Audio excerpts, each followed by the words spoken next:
"What's all this shouting about?" my father asked, looking between us with concern. Sarah immediately shifted her body language, her shoulders slumping as she turned to our parents. "Emma won't let me borrow her car for my job interview. She says I'm irresponsible." The transformation was remarkable. In seconds, she had gone from aggressive to victimized, her voice, taking on a wounded quality that I recognized all too well from our childhood. "Emma," my mother began in her disappointed tone, "your sister has an important interview. Surely you can help her out." "Her car came back scratched last time," I explained, "and she didn't even tell me about it. I had to discover it myself." My father waved his hand dismissively. "Cars get scratched, honey. It's not the end of the world." "That's not the point," I insisted, feeling increasingly frustrated by their inability to see the real issue. "It's about taking responsibility. If Sarah had just said, 'Hey, sorry about the scratch,' that would be different. So now I need to apologize for something I didn't even do." Sarah's voice rose again, her victimhood temporarily forgotten in her indignation. "You were the only one who drove my car that day," I pointed out. "So you're calling me a liar?" she demanded. "I'm saying the evidence suggests you were responsible for the scratch," I replied, trying to remain logical despite the escalating tension. Sarah's face contorted with rage. "You think you're so much better than me with your fancy tech job and your big house. You've always been so smug and judgmental." "This isn't about judgment," I said, clutching my coffee mug tighter. "It's about basic respect for other people's property." "Property, property, property," she mimicked in a high-pitched voice. "That's all you care about. Your precious house, your precious car, your precious stuff. Some of us are struggling just to survive while you're obsessing over a tiny scratch."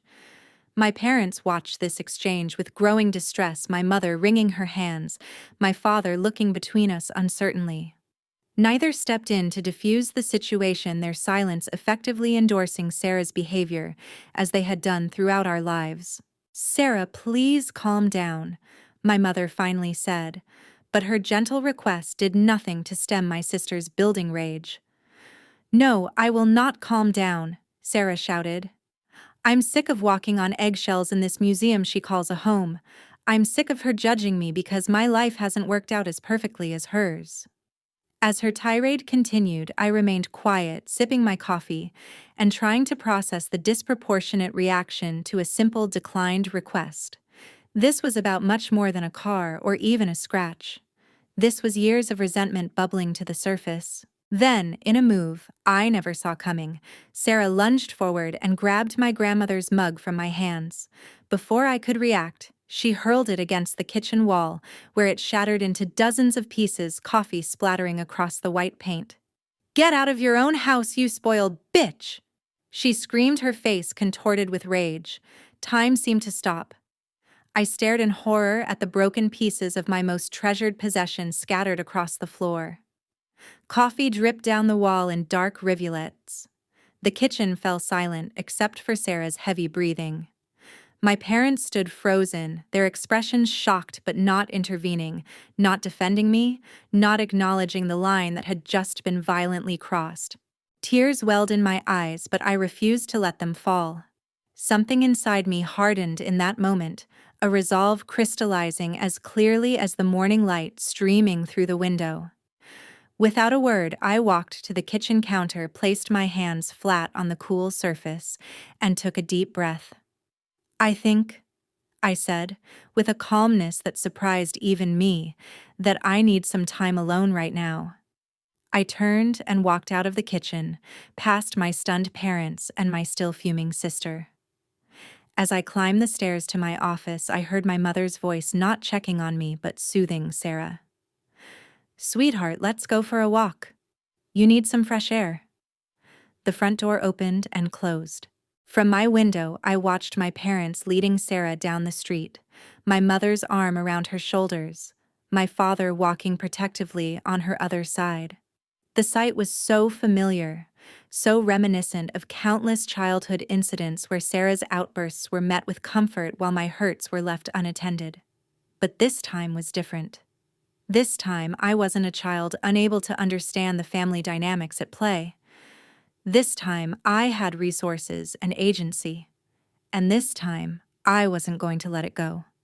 I turned to my desk, opened my laptop, and began to search for answers. I sat at my desk, hands trembling slightly as I opened my laptop. My intention had been to distract myself with work, to lose myself in the clean logic of code until I could process the violent destruction of my grandmother's gift. But when my laptop screen illuminated, a notification caught my eye immediately: unusual sign-in activity detected on your account. As a software developer, I take digital security seriously. My email accounts and devices are protected with two-factor authentication and monitored for suspicious activity. This alert indicated that someone had accessed my primary email account from an unfamiliar device. Clicking through the details, I saw the access had occurred yesterday morning while I was out buying last-minute Thanksgiving ingredients. The location data showed the login had happened right here in my home. A cold feeling settled in my stomach. Someone in my house had accessed my email without permission. Given that only 3 people had been in my home yesterday morning and 2 of them had been watching football in the living room, it wasn't hard to guess who the culprit might be. Driven by a growing sense of unease, I began checking my other accounts.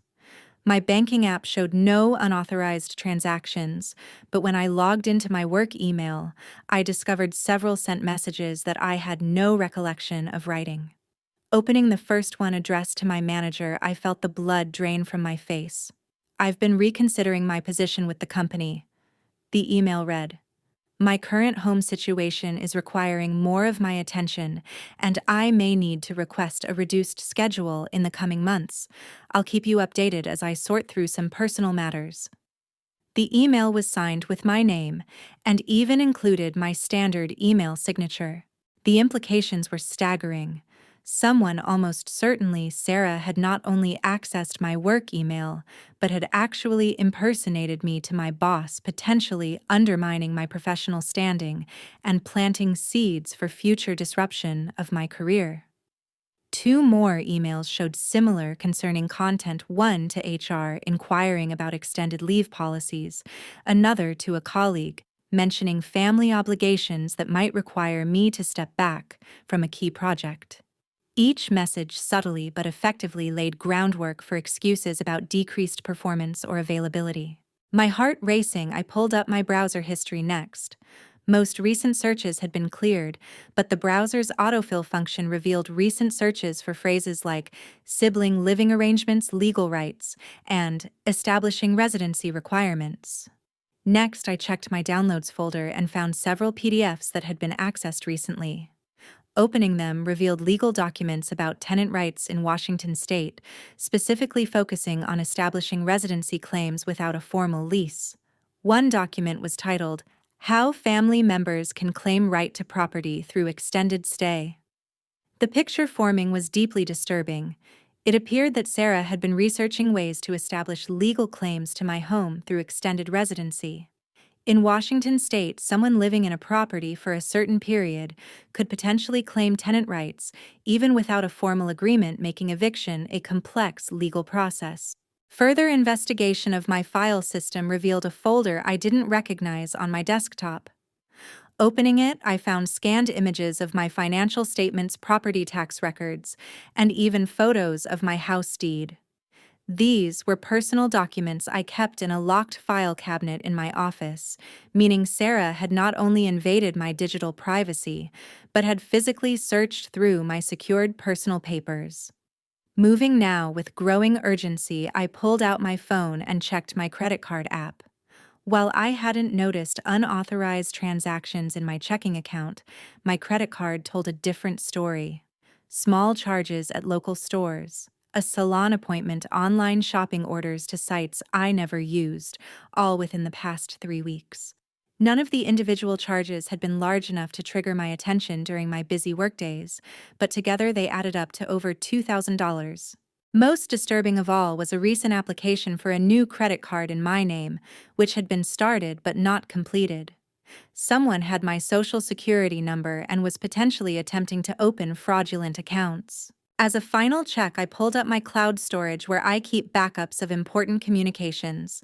There, I found folders containing text message screenshots. Opening one file revealed a conversation between Sarah and our mother from 2 weeks earlier. "How long do you think before Emma gets tired of having me here?" Sarah had asked.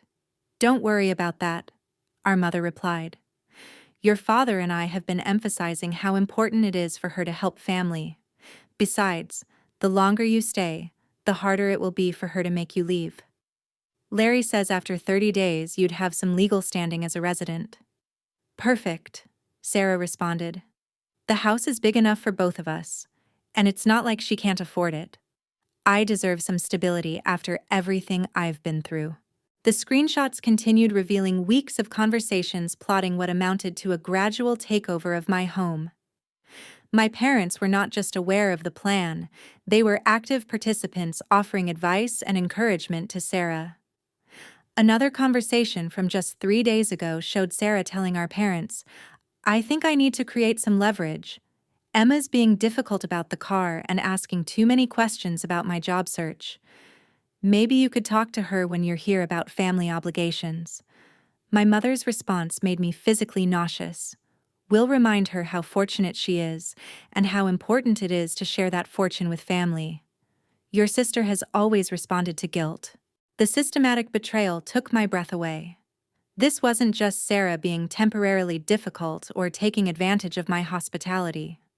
This was a coordinated plan to essentially commandeer my home, manipulate my career, and potentially damage my financial standing, all with my parents' knowledge and support. The evidence was overwhelming and irrefutable: screenshots, legal documents, unauthorized emails, credit card charges, all painting a picture of deliberate exploitation. The broken mug, which had seemed like the ultimate violation just an hour ago now, appeared to be merely the visible symptom of a much deeper betrayal. I spent the next hour organizing all the evidence, creating screenshots, saving files to a secure external drive, and documenting the timeline of events. My analytical mind, the same one that made me good at my job now, methodically built a case that no one in my family would be able to deny. As I worked, I heard the front door open and close, voices in the entryway, indicating my family had returned from their walk. Sarah's voice was calmer now, my mother's soothing tone suggesting the crisis had passed in their minds. They expected, as they always had, that I would eventually come downstairs, apologize for my part in the conflict, and things would return to their dysfunctional normal. But nothing would ever be normal again. The trust was irreparably broken, not just with Sarah, but with my parents, who had enabled and encouraged her behavior. I connected my laptop to the large television in the living room, transferring my screen display to the bigger format. Then I took a deep breath, straightened my shoulders, and headed downstairs to confront my family with the truth they could no longer hide. I descended the stairs with a strange sense of calm. The initial shock and hurt had been replaced by something cooler and more focused. This wasn't about a broken mug anymore. It was about setting boundaries that should have been established years ago. My family was gathered in the living room, their conversation stopping abruptly when I appeared. Sarah sat between our parents on the sofa, her eyes still red from crying. My mother had her arm around Sarah's shoulders in that familiar protective gesture. My father looked up, his expression guarded. "Emma." My mother began in her conciliatory tone. "We were just talking about what happened. Sarah feels terrible about the mug, don't you, dear?" Sarah nodded unconvincingly. "I lost my temper.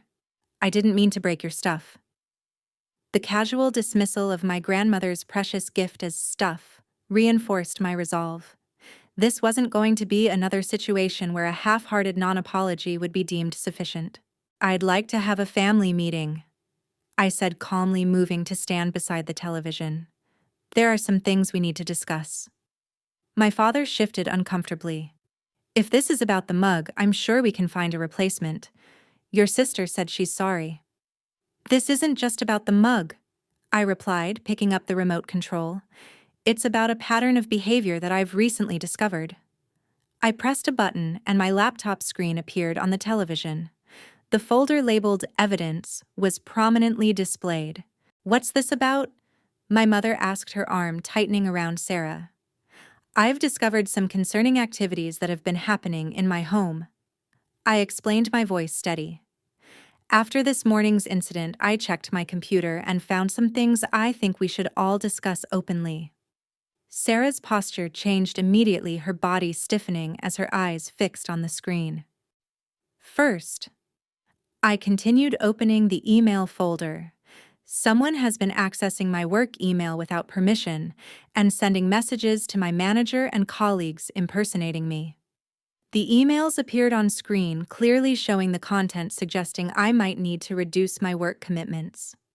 "I didn't write these emails," I stated firmly. "They were sent from my account yesterday morning while I was grocery shopping. Sarah was the only person here with access to my computer." Sarah's face flushed. "I don't know what you're talking about.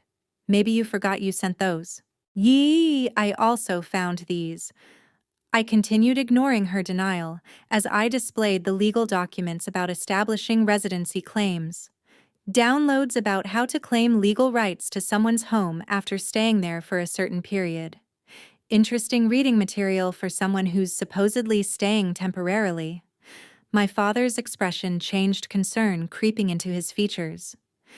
"Emma, what exactly are you suggesting?" Instead of answering directly, I moved to the next piece of evidence: the credit card charges.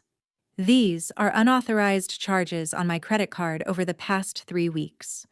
Over $2,000 spent at stores I never visit, and on items I never purchased." I scrolled through the list, highlighting salon appointments, clothing stores, and online orders. "And this," I added, displaying the incomplete credit card application, "appears to be an attempt to open a new card in my name." Sarah's face had gone from flushed to pale. "You're making this up to make me look bad. You've always been jealous of me." "And finally," I said, ignoring her accusation as I opened the folder of text message screenshots, "I found these conversations between Sarah and both of you discussing plans to establish her permanent residence in my home, with or without my consent." The messages appeared on screen, damning in their clarity. The deliberate planning, the references to creating leverage, my mother's comment about how I responded to guilt, all laid bare on the large display. The room fell into stunned silence. My mother's face had drained of color, her arm dropping from Sarah's shoulder. My father stared at the screen, his expression a mixture of shock and shame. Sarah looked like a cornered animal, her eyes darting between the evidence on screen and the door, as if calculating her escape route. "This isn't what it looks like," my mother finally stammered. "We were just trying to help Sarah through a difficult time." "By planning to essentially take over my home?" I asked. "By encouraging her to manipulate me and potentially damage my career, by discussing how to establish legal claims to my property?"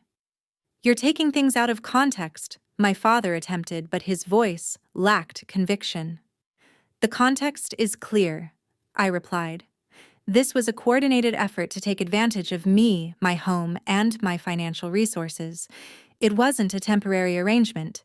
It was a takeover plan." Sarah suddenly switched tactics, tears filling her eyes. "I was desperate, Emma. I have nowhere else to go, and you have this big house all to yourself. Why can't you share with your own sister?"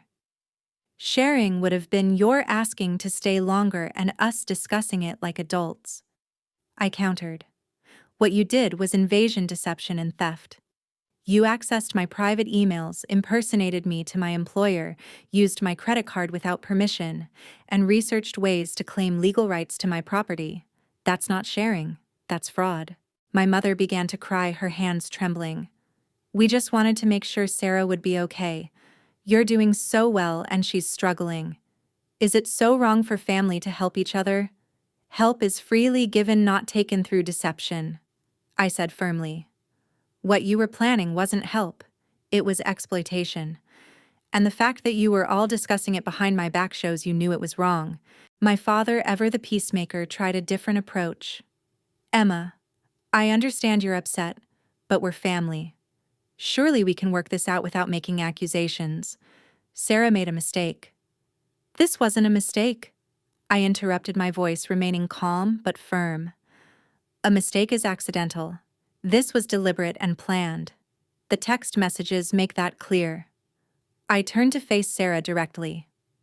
I want you out of my house by tomorrow afternoon. Her eyes widened. You can't just throw me out.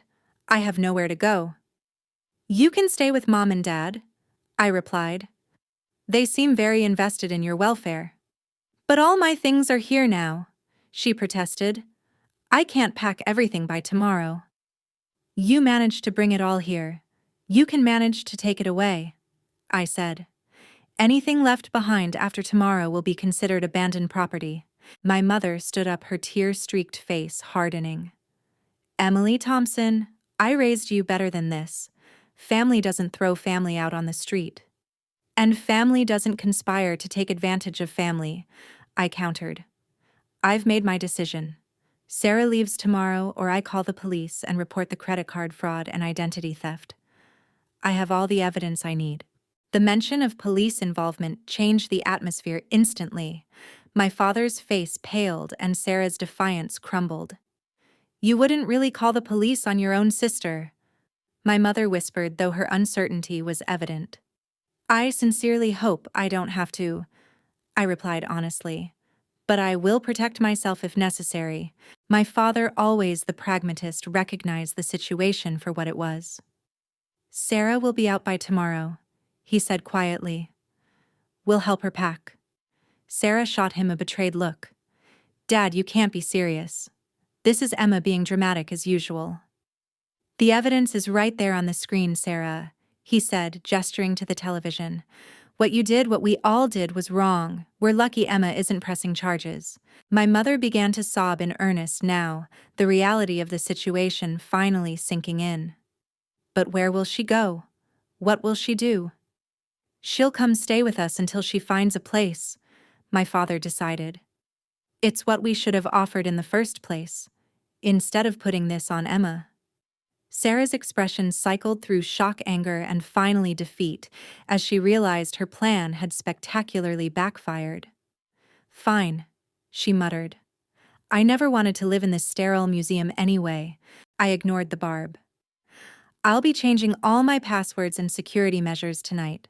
I'll also be contacting my bank, credit card companies, and employer to report the unauthorized access. I won't mention your names if everything is resolved promptly and completely. My father nodded, accepting the terms of what was essentially a negotiated surrender. We understand. I have one more condition, I added. I want an actual apology. Not for the mug, though, that meant more to me than any of you seem to understand. I want an apology for the breach of trust, for the invasion of privacy, and for the disrespect you've all shown toward me and my home. A heavy silence fell over the room. My mother looked away, unable to meet my eyes. My father stared at his hands. Sarah glared at the floor. I'm sorry, my father finally said, his voice rough with emotion. You're right. We betrayed your trust. It was wrong, and I'm deeply sorry. My mother nodded tearfully but couldn't seem to form the words. Sarah remained silent, her arms crossed defensively across her chest. Sarah, I prompted. She looked up, her expression a mixture of resentment and shame.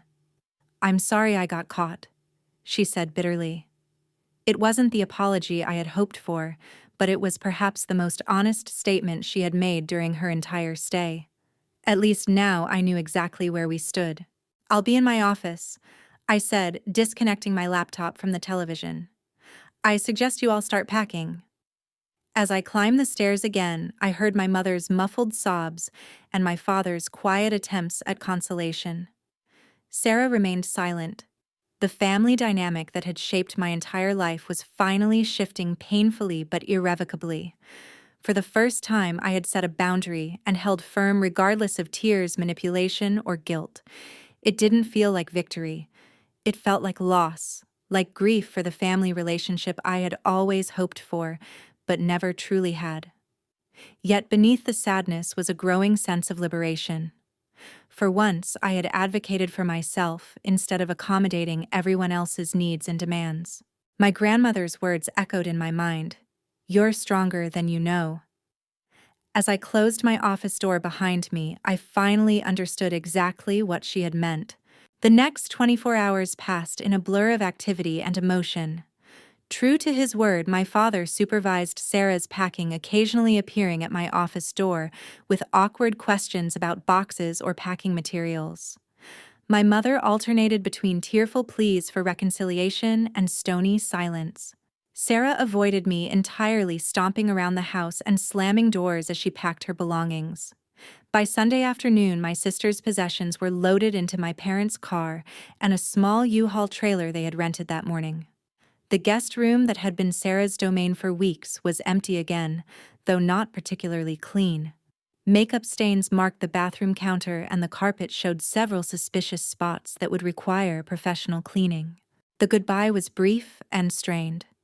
My father hugged me stiffly, whispering another apology in my ear. My mother kissed my cheek, her eyes still red from crying. I hope someday you'll understand. We only wanted what was best for both our girls, she said, her voice trembling. I understand your intentions, I replied carefully, but your methods were deeply hurtful and disrespectful. Sarah offered a curt nod, as her only farewell, sliding into the back seat of our parents' car without meeting my eyes. As they pulled away from the curb, I felt a complex mixture of relief, sadness, and something else I couldn't immediately identify. It wasn't until later that evening, sitting alone in my quiet house, that I recognized the feeling as freedom. The moment the car disappeared around the corner, I sprang into action. First, I called a locksmith who arrived within the hour to change every lock in the house. Next, I contacted my bank and credit card companies, explaining that my cards had been used without permission and requesting new accounts. I spent several hours changing passwords on every account I owned, from email to streaming services, setting up additional security measures wherever possible. Monday morning, I met with my manager to explain the unauthorized emails, showing him the evidence I had collected. To my relief, he was understanding, even sympathetic. Family situations can be complicated, he said, making notes to document our conversation. I appreciate your transparency about this breach. Take whatever time you need to sort things out. That afternoon, I consulted with a lawyer about identity theft protection and home security measures. Though she assured me that my swift actions had likely prevented any lasting damage, she helped me file reports with the credit bureaus and suggested additional steps to safeguard my personal information.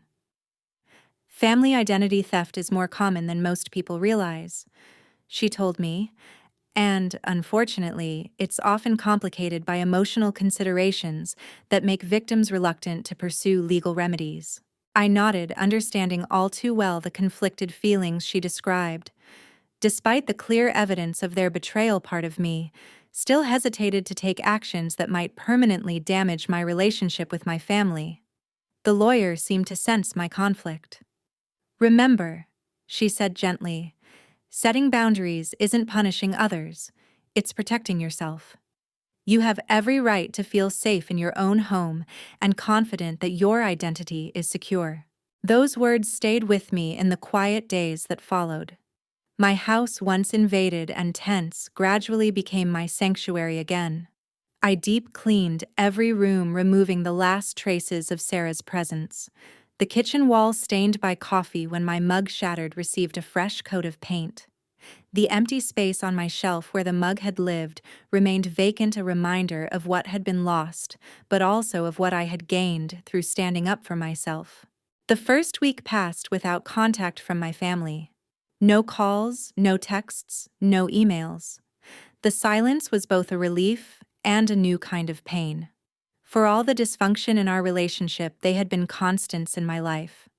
Their absence created a space that felt simultaneously empty and full of possibility. During this period of silence, I found unexpected support from friends and colleagues. When I tentatively shared parts of what had happened with my closest friend Rachel, her response was immediate and validating. "Emma, what they did was absolutely not okay," she said firmly over coffee. "You didn't overreact. If anything, you were remarkably restrained." Her words helped counter the lifetime of conditioning that had taught me to doubt my own reactions, to always assume I was being too sensitive or difficult when I expressed discomfort with how I was treated.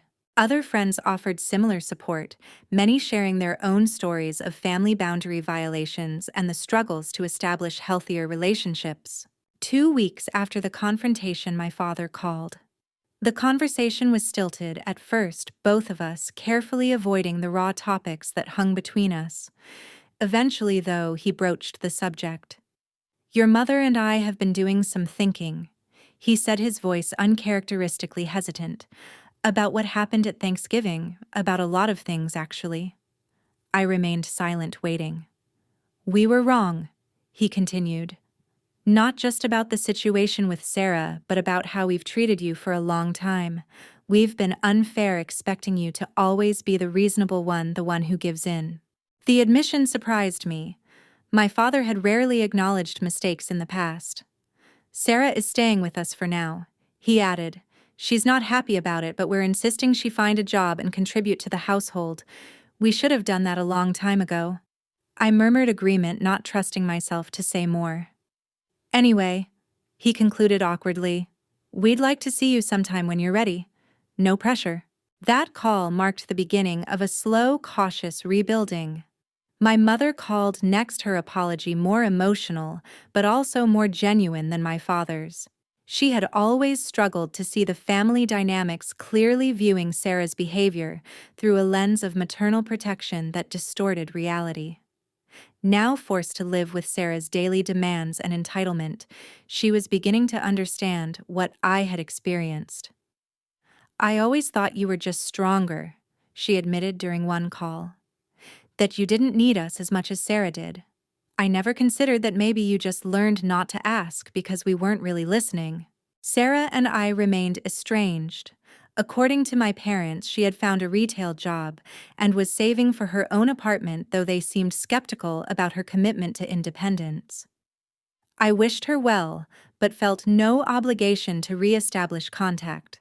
Some relationships, I was learning, were better observed from a distance. As winter turned to spring, I found myself creating new traditions and patterns. Sunday brunches with friends replaced the obligatory family phone calls that had punctuated my weekends for years. I joined a hiking group and discovered a love for outdoor photography. My home became a gathering place for people who respected my boundaries and valued my company. Therapy helped too. With professional guidance, I began to unpack the complex family dynamics that had shaped my self-perception. I learned to recognize patterns of people-pleasing and excessive responsibility that had followed me from childhood into adult relationships. Most importantly, I learned that setting boundaries wasn't selfish or mean, it was necessary and healthy. "Think of boundaries as defining where you end and others begin," my therapist explained. "Without them, people blur together in unhealthy ways." 6 months after the confrontation, I invited my parents to dinner at my home. The visit was brief and somewhat awkward, but markedly different from previous interactions. They asked questions about my work and seemed genuinely interested in my responses. They complimented my home without backhanded comparisons or subtle criticisms. When they left, my mother hugged me tightly. "I'm proud of you, Emma," she whispered, "not just for your success, but for who you are." The words I had longed to hear for decades brought unexpected tears to my eyes. Our relationship remained a work in progress, full of old patterns that sometimes reasserted themselves. But for the first time, I felt seen by my parents, recognized as an individual rather than merely as Sarah's sister or the family problem solver. As for the broken mug, I eventually found an artisan potter who specialized in custom pieces. I commissioned not a replacement, but a new creation, a mug that incorporated elements of my grandmother's gift while being distinctly its own piece. The bluebonnets remained, but now they grew from cracks in the design, a visual representation of the Japanese concept of kintsugi, finding beauty in broken places. The new mug sits on my shelf now, not as a replacement for what was lost, but as a symbol of what has been gained. Each morning, as I drink my coffee, I'm reminded of my grandmother's words and the truth I finally embraced. I am stronger than I knew strong enough to set boundaries to demand respect and to create a life defined by mutual care rather than obligation or guilt. Family relationships are complex, a tapestry of love, history, and sometimes pain. The threads that bind us can support or strangle depending on how they're woven. I've learned that loving my family doesn't mean accepting mistreatment, and that sometimes the greatest act of love, both for ourselves and others, is to say, "This is not acceptable." The journey continues with steps forward and occasional slides back. But the path is irrevocably changed.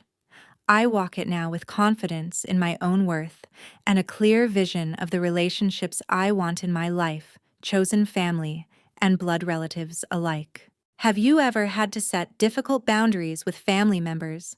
How did you handle it? And what did you learn from the experience? Share your thoughts in the comments below. And if this story resonated with you, please like, subscribe, and share with someone who might need to hear that they too are stronger than they know. Thank you for listening to my story, and remember, setting boundaries isn't selfish, it's self-respect. Take care of yourselves out there. My name is Emily Thompson, but everyone calls me Emma.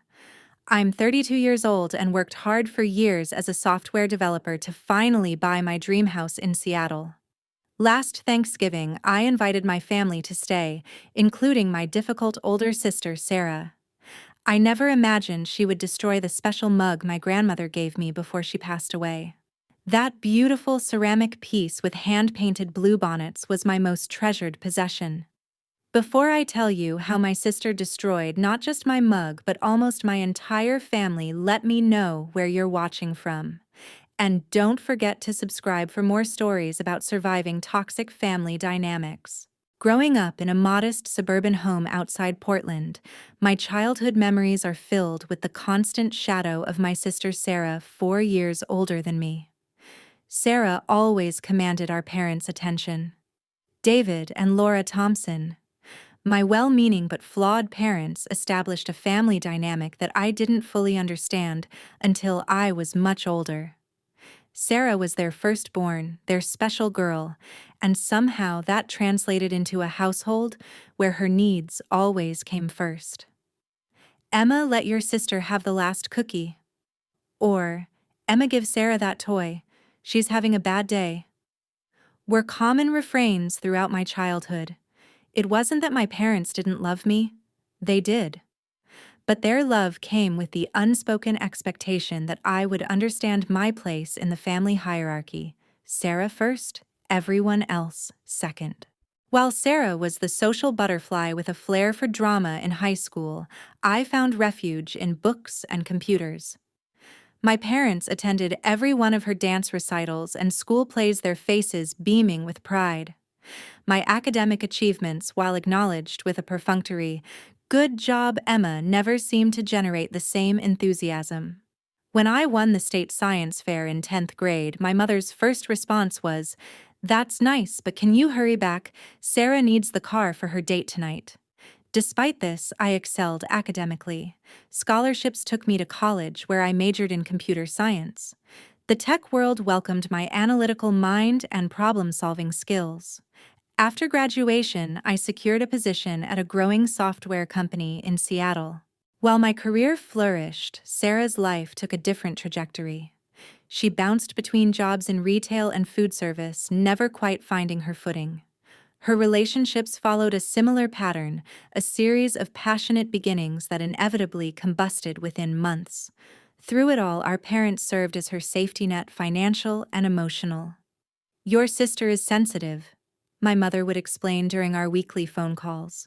"She feels things more deeply than most people."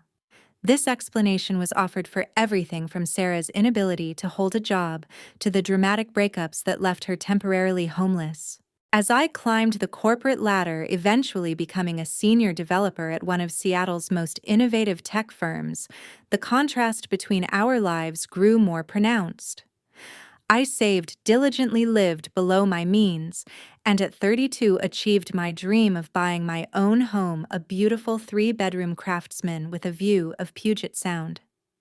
Sarah, meanwhile, had just lost her job as a restaurant hostess when her latest boyfriend kicked her out of the apartment they shared. "The economy is just terrible right now," my father explained during a call last October. "Sarah's having a really tough time finding work. Her landlord is being unreasonable about the rent." I listened, already sensing where this conversation was heading. My new house with its spare bedroom and generous square footage had become a topic of frequent discussion among my family members. "It would just be temporary?" my mother chimed in from the extension, "just until she gets back on her feet." Despite the knot forming in my stomach, I found myself agreeing. After all, that's what family does, right? They help each other in times of need, and maybe, just maybe, this could be an opportunity to repair our strained relationship. Besides, temporary meant a few weeks, perhaps a month at most. How bad could it be? When Sarah arrived at my doorstep 3 days later, the 4 suitcases and numerous boxes suggested a different understanding of temporary than mine. Her smile seemed genuine enough as she marveled at my home. "Wow, little sister really did well for herself," she remarked, her eyes scanning the open-concept living area with its hardwood floors and contemporary furniture. There was something in her tone, something I chose to ignore in that moment, a hint of resentment perhaps, or entitlement, a warning sign I should have heeded. The first day passed pleasantly enough. I showed her to the guest room with its attached bathroom, explained the basics of the house, and even took her out to dinner at my favorite local restaurant. Sarah was charming, asking about my work and complimenting my taste in home decor. For a brief, hopeful moment, I thought perhaps we had both matured enough to move beyond our childhood dynamics. That illusion began to crack the very next morning when I found her using my expensive skincare products without asking.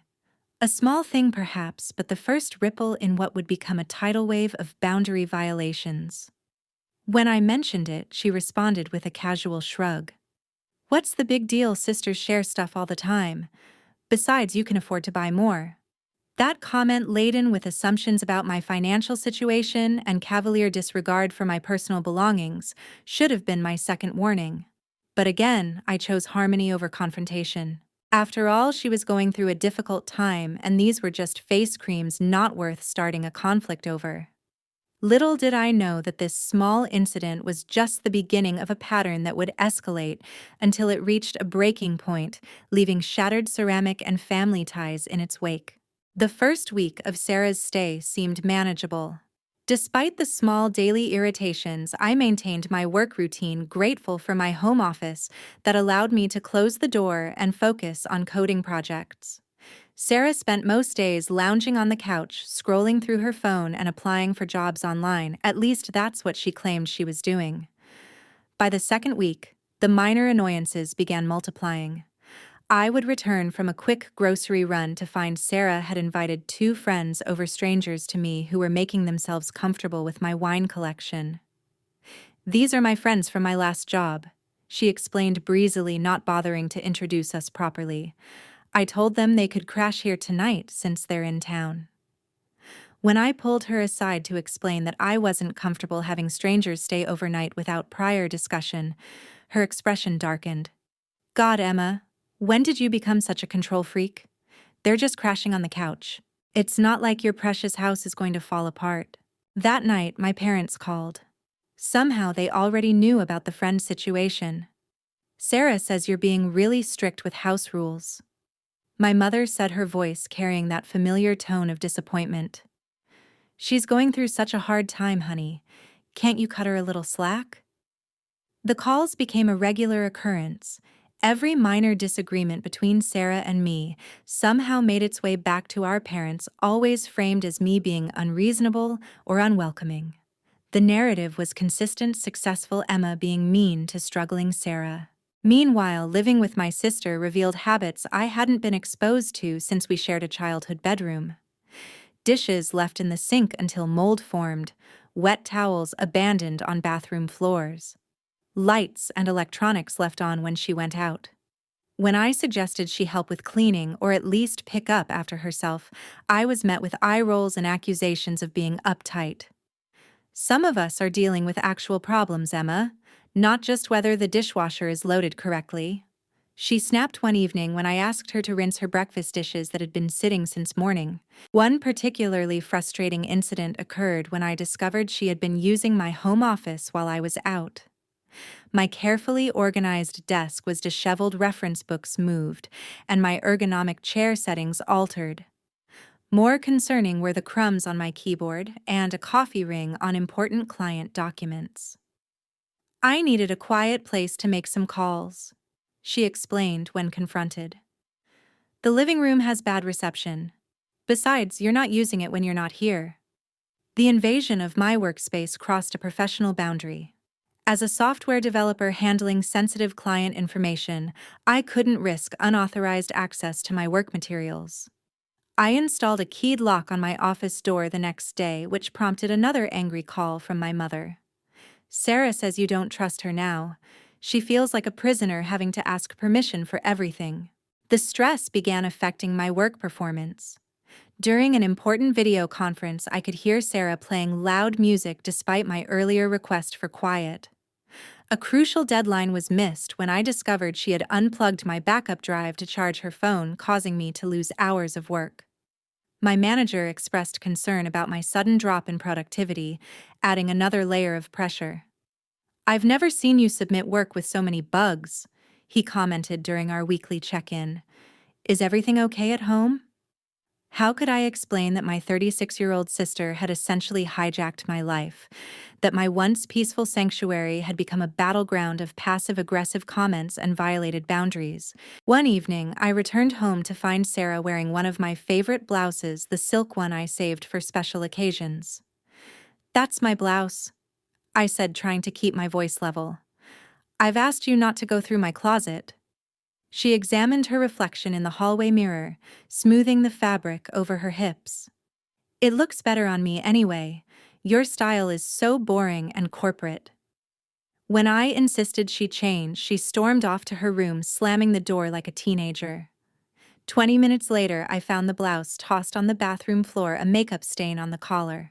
The comments about my fancy house and privileged life became a daily occurrence. Sarah seemed determined to frame my hard-earned success as some unfair advantage rather than the result of years of hard work and careful financial planning. "Must be nice to have this huge kitchen when you barely cook," she remarked one morning as I rushed to make coffee before an early meeting. "Some people would be grateful to have a roof over their head," I responded, immediately regretting engaging with her bait. She smirked. "Oh, believe me, I'm so grateful to Princess Emma for allowing me to live in her castle. Should I curtsy when you enter the room?" The sarcasm stung, but what hurt more was the realization that my sister viewed my accomplishments not with pride, but with resentment. In her narrative, I wasn't successful because I worked hard. I was simply lucky or privileged, or both. As October turned to November, I began counting the days until Sarah would announce her departure plans. Surely, after nearly a month, she had made progress in her job search or apartment hunting. But whenever I broached the subject, Sarah would become defensive. "Why am I cramping your perfect life?" "Sorry, we can't all be tech geniuses making six figures." The tension continued building like pressure in a sealed container. Something had to give, and unfortunately, that something would be much more than my patience. When my parents called to discuss Thanksgiving plans, I naively saw an opportunity to restore some normalcy to my home life. Hosting my first holiday in my new house had been a dream of mine, a chance to create new traditions and perhaps even impress my family with my accomplishments. "We'd love to come for Thanksgiving," my mother said enthusiastically. "It's so wonderful that you and Sarah are reconnecting. This will be our first holiday, with both our girls under the same roof in years." Her framing of the situation as a sisters' reunion rather than the uncomfortable housing arrangement it actually was left me momentarily speechless, but I pushed aside my frustration and focused on planning the perfect Thanksgiving. I spent weeks preparing. The menu was meticulously researched and planned, balancing traditional favorites with some contemporary twists. I ordered a heritage turkey from a local farm, selected wines to pair with each course, and even handcrafted a centerpiece for the dining table. The guest room was deep cleaned and prepared for my parents with fresh linens and a small welcome basket. Sarah observed these preparations with mild amusement, occasionally offering unsolicited advice, but never actually helping. "Mom prefers her stuffing with chestnuts, not oysters," she'd comment before returning to her phone. The day before Thanksgiving, my parents arrived in their sensible sedan, bringing with them the familiar dynamic that had shaped my childhood. My father hugged me warmly while my mother immediately gravitated towards Sarah, fussing over how thin she looked despite evidence to the contrary. "Emma, the house is certainly modern," my mother commented as I gave them a tour. Her tone suggested this wasn't entirely a compliment. "I would have thought you'd choose something more traditional with your practical nature."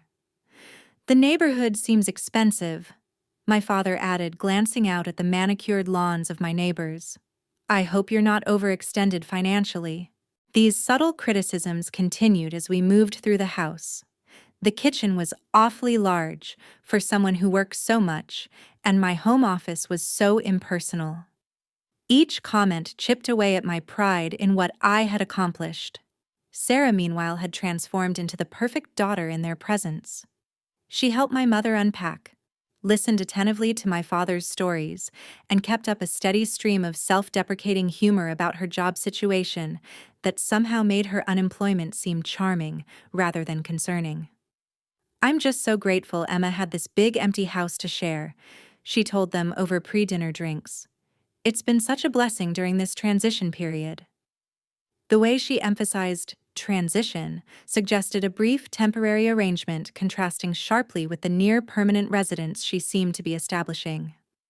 My parents nodded approvingly, my mother reaching over to pat Sarah's hand.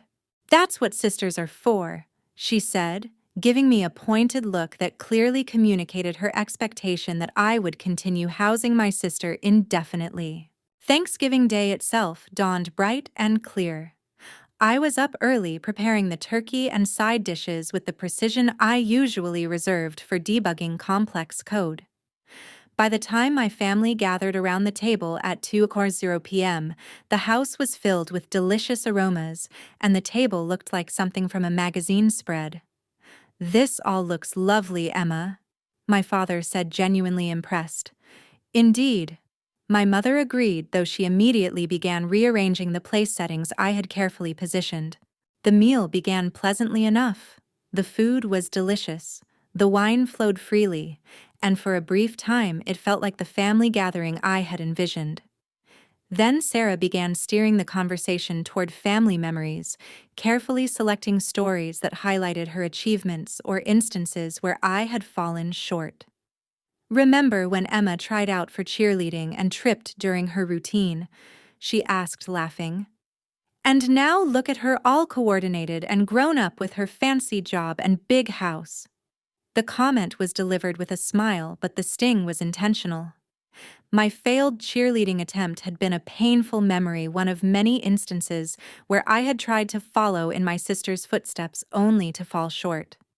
"Well, we can't all be natural performers like you, Sarah," my mother chimed in, missing or ignoring the barb. "Emma was always more about books than the spotlight." As the meal progressed, Sarah continued her campaign of backhanded compliments. "This turkey is surprisingly moist, Emma. I didn't think you had time to learn to cook with your important career." And, "The table setting is beautiful. Did you hire a decorator or did you actually develop taste since college?" I maintained my composure, reminding myself that this was just one weekend. Soon my parents would leave, and eventually Sarah would move on as well. I just needed to get through these few days. After dessert, the conversation turned to more serious matters when my father brought up Sarah's job search. "Any promising leads?" he asked, helping himself to another slice of pumpkin pie. Sarah sighed dramatically. "It's so tough out there right now. I've had a few interviews, but nothing that matches my experience level." I had to bite my tongue to stop from pointing out that in the weeks she'd been staying with me, I hadn't once seen her prepare for an interview or leave the house for one. "We know it's hard, sweetheart," my mother said soothingly. "That's why we transferred some money to your account yesterday. Just a little cushion until you find something suitable." This casual mention of financial support caught my attention.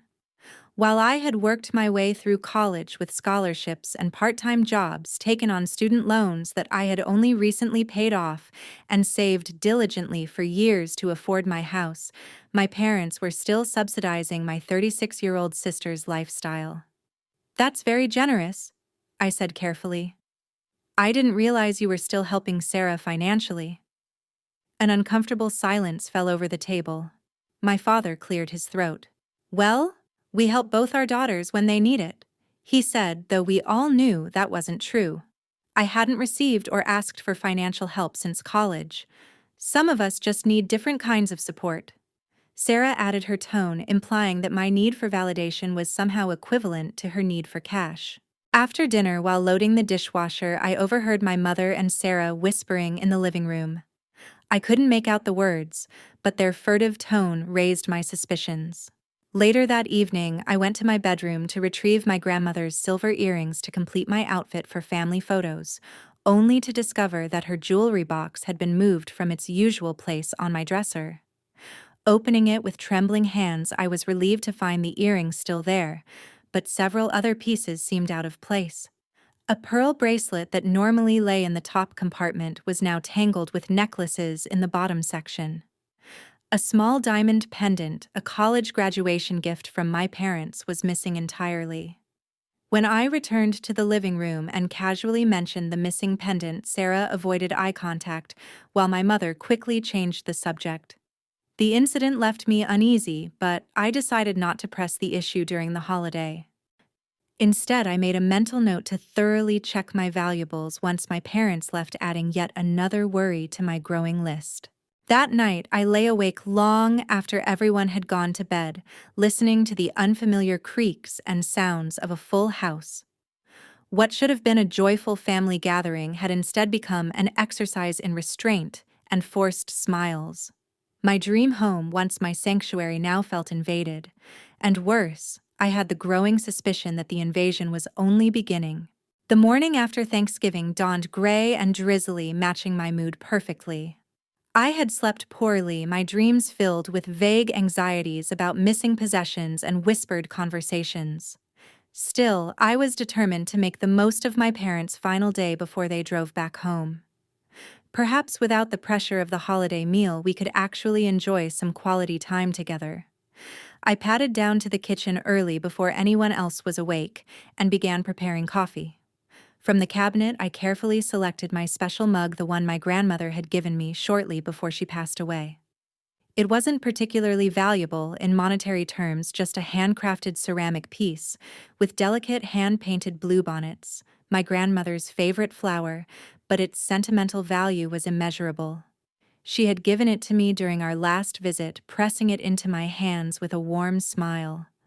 "For my Emma," she had said, "so you'll think of me with your morning coffee. Remember, you're stronger than you know." My grandmother had been the one person in my family who seemed to truly see me, to value my quiet determination and analytical mind. While my parents focused on Sarah's more obvious charms, my grandmother had recognized and nurtured my potential. Her belief in me had sustained me through difficult times, and this mug was my tangible connection to her wisdom and love. I had just poured my coffee when Sarah appeared, already dressed and unusually alert for the early hour. "Morning," she said, heading straight for the coffee pot. "I need your car today." Not, "Can I borrow your car?" or, "Would it be possible to use your car?" Just a statement of what she needed, as if my agreement was a foregone conclusion. "Good morning to you too," I replied, taking a sip from my special mug. "What do you need my car for?" She rolled her eyes as if my question was unreasonable. "I have some errands to run, job interview stuff." Something in her vague response raised my suspicions. In the weeks she'd been staying with me, she'd never mentioned a specific job prospect. "Which company?" I asked. Just a place downtown, she answered evasively. You wouldn't know it. Before I could press further, she added, So can I have the keys? I need to leave by 9. I hesitated.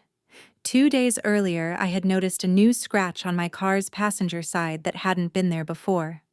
When I asked Sarah about it, she had denied any knowledge, suggesting it must have happened in a parking lot. But the location and angle of the damage made that unlikely. I'm not comfortable lending you my car, I said finally. The last time you used it, it came back damaged. Her face flushed with anger. Are you seriously still on about that scratch? I told you I don't know how it happened. That's part of the problem, I replied, trying to keep my voice level.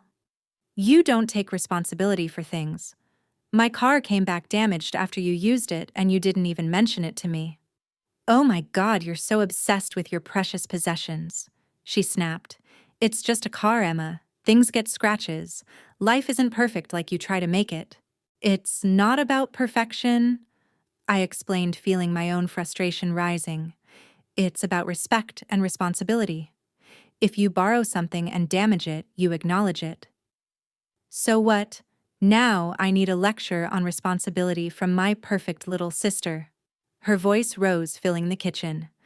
Not all of us can be Miss Perfect with the perfect job and the perfect house and the perfect life. Our raised voices must have woken our parents because they appeared in the kitchen doorway, my father's hair still rumpled from sleep, my mother tying her robe around her waist.